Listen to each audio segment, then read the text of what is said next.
Hello दोस्तों, नमस्कार। आप सबका मेरे चैनल पर स्वागत है दोस्तों। तो जैसा कि दोस्तों मैंने बताया था कि एकदम बेसिक से स्टार्ट करेंगे, तो आप लोग देखिए एम्पलीफायर क्लास में सबसे पहले हम बात करेंगे ट्रांसफार्मर के बारे में, जो कि दो प्रकार का होता है। एक स्टेप अप ट्रांसफार्मर होता है, एक स्टेप डाउन ट्रांसफार्मर होता है। लेकिन हम लोगों के एम्पलीफायर में दोनों ही ट्रांसफार्मर का काम लगता है। लेकिन आज इस टॉपिक में स्टेप डाउन ट्रांसफार्मर के बारे में बात किया जाएगा। तो दोस्तों चलिए शुरू करते हैं। तो आप लोग देखिए, ये इसका प्राइमरी वाइंडिंग है और इसका सेकेंडरी वाइंडिंग है। तो आप लोग किसी भी स्टेप डाउन ट्रांसफार्मर में देखेंगे, प्राइमरी वाइंडिंग जो होता है थोड़ा हल्के तार से होता है, हल्के गेज का।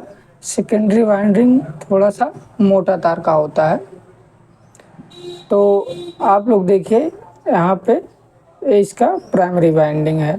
तो दोस्तों ये जो ट्रांसफार्मर है ख़राब है, लेकिन फिर भी मैं आपको जानकारी के लिए बता रहा हूँ। ये स्ट्रेंजर के मिक्सर का एडाप्टर में लगने वाला ट्रांसफार्मर है, और उसके बाद में बड़ा एम्पलीफायर में दिखाता हूँ आप लोगों को। तो जो प्राइमरी वाइंडिंग होता है दोस्तों, इसका जो कंटिन्यूटी होता है हमेशा ज़्यादा होता है। जैसे आप लोगों का इस किसी भी एम्पलीफायर में ट्रांसफार्मर लगा है और उसका ट्रांसफार्मर में आप लोग ये पता लगाना चाहते हैं कि उसका इनपुट 230 वोल्ट वाला इनपुट कौन सा है, तो आप लोग कंटिन्यूटी मोड पर एक वो लेकर आएंगे मल्टीमीटर। तो देखिए मैं दिखाता हूँ। इस रेंज पे, बीप रेंज पे कंटिन्यूटी पर लाएंगे। उसके बाद आप लोग यहाँ पे इसको चेक करेंगे, तो आप लोगों को कंटिन्यूटी मोड मिलेगा, जो कि ये ख़राब है। फिर भी मैं दिखा दे रहा हूँ, ये सही नहीं है, इसका तार टूटा हुआ है। ये प्राइमरी है वाइंडिंग है। सेकेंडरी वाइंडिंग की बात करते हैं। तो सेकेंडरी वाइंडिंग आप लोग देखिए, इसका ये सेकेंडरी वाइंडिंग है, जो कि 12012 की सप्लाई है। 12 12 बीच में 0 यानी कि ग्राउंड है, और ये दोनों 12012 की सप्लाई है, जबकि ये 2 एम्पियर का है। आप लोग इसका एडाप्टर भी देख सकते हैं। तो चलिए, इतना जानकारी के लिए था। और इसी में एक जानकारी और दोस्तों, जैसे हम लोग किसी भी एम्पलीफायर में ट्रांसफार्मर से इनपुट लेते हैं, इसके बाद यहाँ से सप्लाई ड्रॉप हो जाती है, तो हम लोग इसको छू भी सकते हैं।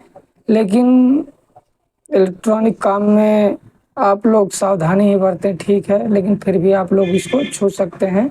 एसी सप्लाई रहती है, कभी करंट भी लग सकता है अगर ज़्यादा हैवी वोल्टेज आता है तो। बाकी वैसे तो नहीं लगेगा। 12 0 12 15 35 तक कोई दिक्कत नहीं होता, 50 तक। और इसके बाद चलिए मैं आप लोगों को बताता हूँ इस एम्पलीफायर का प्राइमरी वाइंडिंग।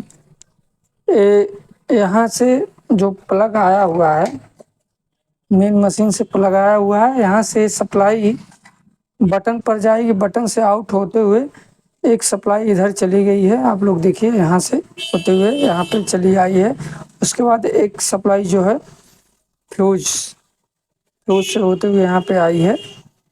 बटन के बाद फ्यूज पे जाता है, फ्यूज से फिर यहाँ पे आता है। इसका प्राइमरी वाइंडिंग है। उसके बाद सेकेंडरी वाइंडिंग आप लोगों को दिखाते हैं। यहाँ पे इसका सेकेंडरी वाइंडिंग है, जो कि 1000 वाट का है। तो इसमें लमसम 50 की सप्लाई लगेगी। तो यहाँ पे 50, बीच में ग्राउंड 50, बाकी यहाँ अलग से फ्रंट पैनल के लिए सप्लाई गई हुई है, जो कि एसी सप्लाई रहती है। तो दोस्तों, ट्रांसफार्मर में आप लोग किसी भी एम्पलीफायर में जब एम्पलीफायर रिपेयरिंग करते हैं तो डरिए मत। आप मेन इस फ्यूज के पहले नंगी हाथों से ना छुएं, सावधानी बरतें।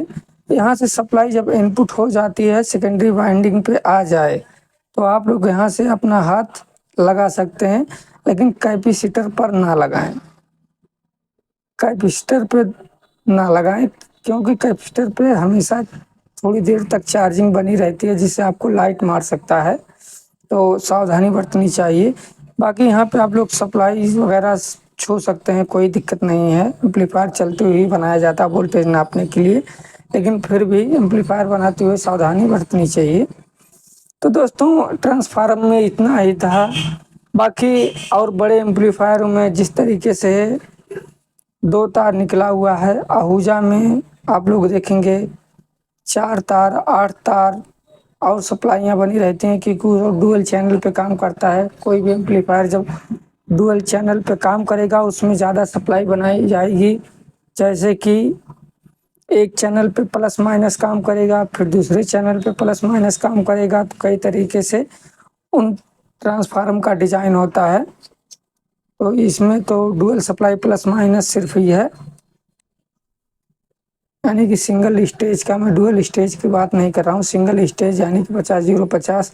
अगर इसी में 50-0-50 के अलावा 100 वोल्ट का, 50 वोल्ट का डुअल सप्लाई होता तो डुअल स्टेज की सप्लाई हो जाती। तो दोस्तों आज का क्लास आपको अगर पसंद आया हो तो वीडियो को लाइक कर सकते हैं, चैनल को सब्सक्राइब कर सकते हैं। अगर मेरे से कुछ रह गया हो बताने के लिए तो आप लोग कमेंट कर सकते हैं। आज के डेट में स्टेप डाउन ट्रांसफार्मर के बारे में ये वीडियो था। बाकी उसके आगे ब्रिज रेक्टिफायर के क्लास में बताया जाएगा, जो कल के डेट में आएगा। चलिए दोस्तों, धन्यवाद।